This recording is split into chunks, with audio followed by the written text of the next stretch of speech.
Hey lovelies, this is Cookie, and you're listening to Cookie Jar Unleashed, a podcast that'll bring you author spotlights, news on the latest book releases, and so much more. Buckle up and enjoy the ride.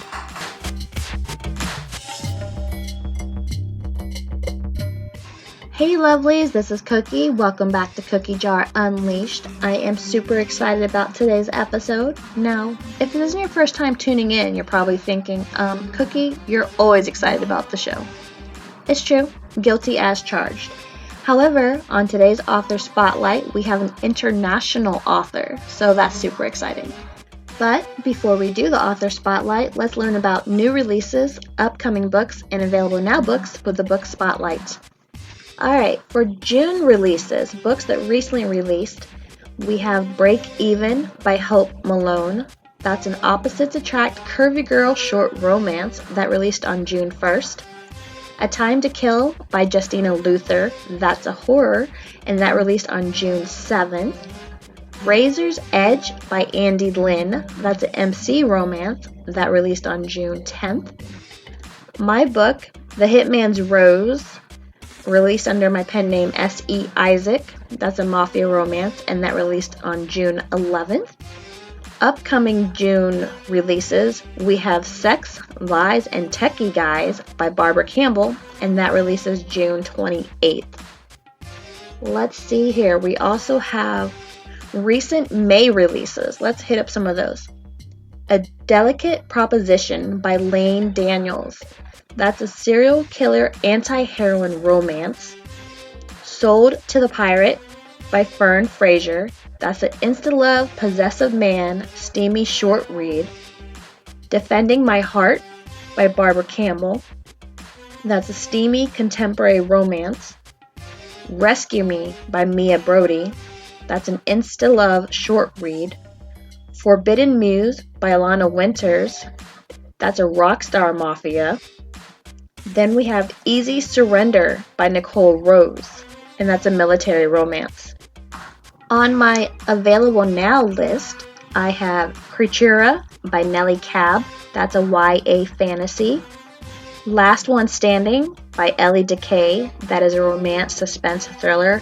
I've actually read that one, and yeah, you'll be surprised to see who did what. Unexpected Tides by Crystal St. Clair. That's a small town unexpected romance. Yesterday's Scars by J. Truesdell. That's a paranormal suspense romance. Witch's Debt by Edward Rollin. That's a contemporary fantasy. I've read that one as well. That's really, really good. Okay, before I continue with the available now, I just want to say that all the books on this list come recommended. They either come highly recommended by myself, or they come recommended by someone who has read the book. So, just had to put that out there. Alright, moving on.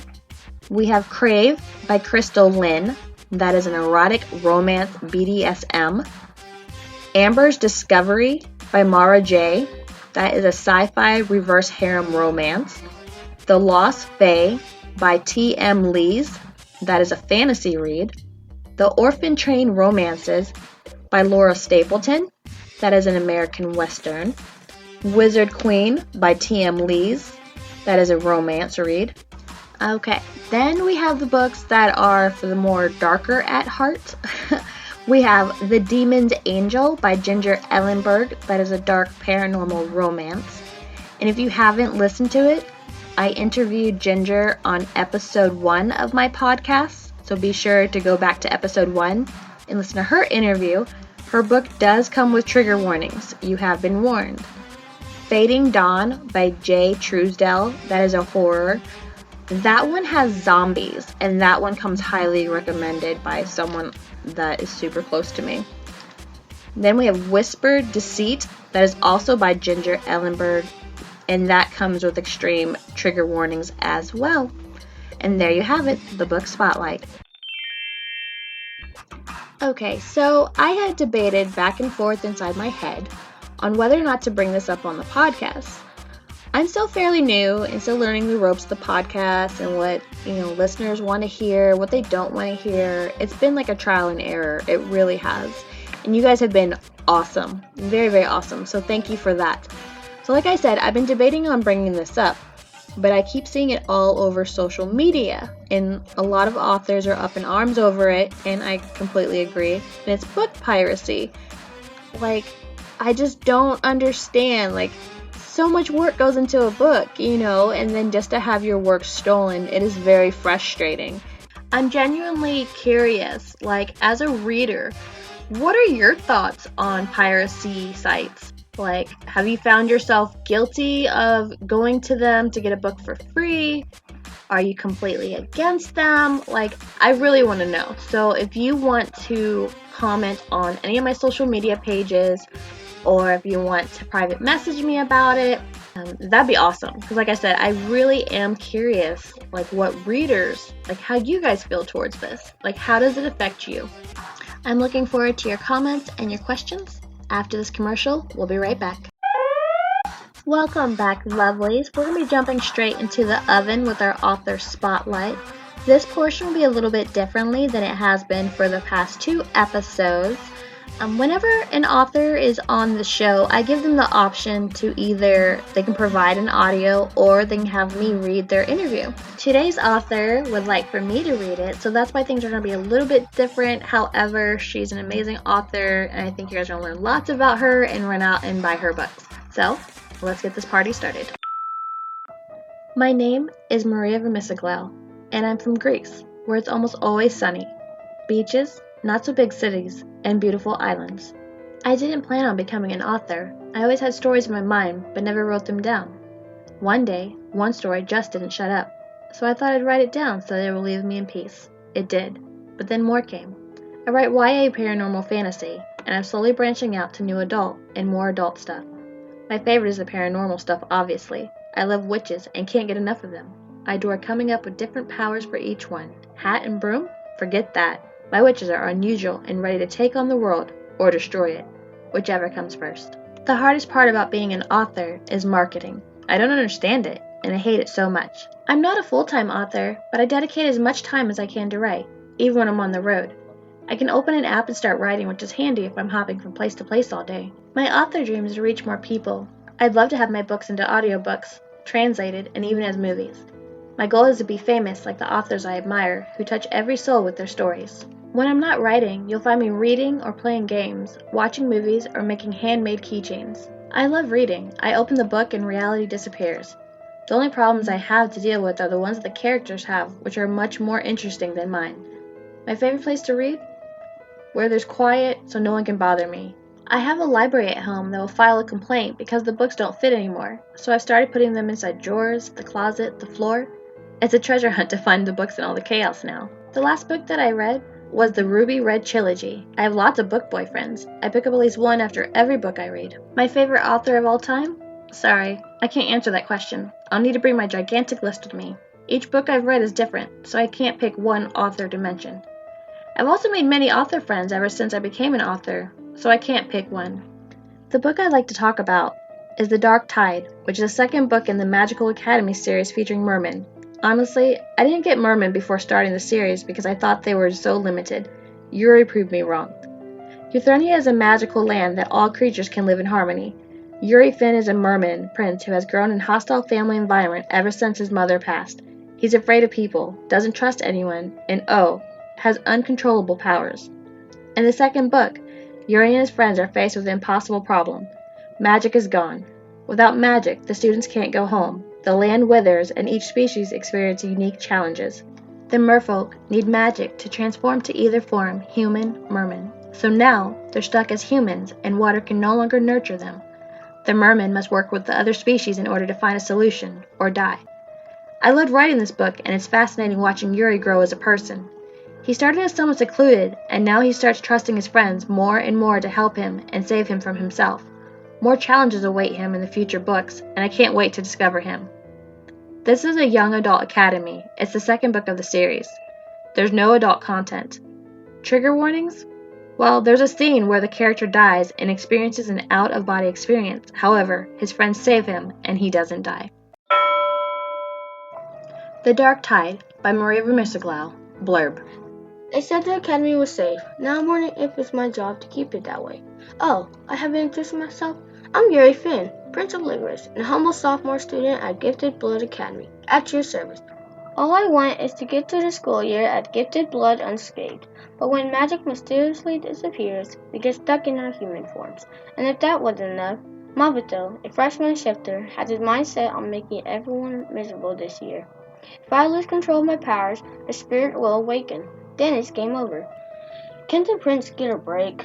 Now I'm supposed to band together with the shifters who made my life hell, and all the other species who obviously have their own agenda. Yep, I'm probably going to die. A special thank you to Little Monster for stepping in to help out his mother. I figured you guys were tired of hearing my voice, and I thought he'd be perfect for Prince Yuri. He's now gone back to his cave, so I am back to read the excerpt from The Dark Tides. Darling, the door is that way. Lana smirked and pointed to the gate where the dolphin ornaments firmly stood as guards between him and the city. That's the service entrance. Lana, I was born in this palace, so I'm aware of where everything is, thank you. The shark was enough. I can't handle my brother's malice right now. Having grown with their sick humor, which resulted in multiple injuries and constant terror every time they were in the same place. Yuri expected the worst from them. However, he no longer had the same fear of them, but still would rather be trapped with a lionfish and endured its stings than share a meal with his brothers. I wouldn't worry about them, Lana snorted, swimming alongside with him to the personnel entrance, which led outside the palace, hidden behind a seashell door. Yuri is holed up in his room, and Irvin is in the weapons room. Not that he knows how to use them. She clapped Yuri on the shoulder. Have a good year, dear, and if you need anything, you write to me, you hear? Yuri nodded, and gave a hug to the weird mermaid who had taken care of him ever since his mother had passed away.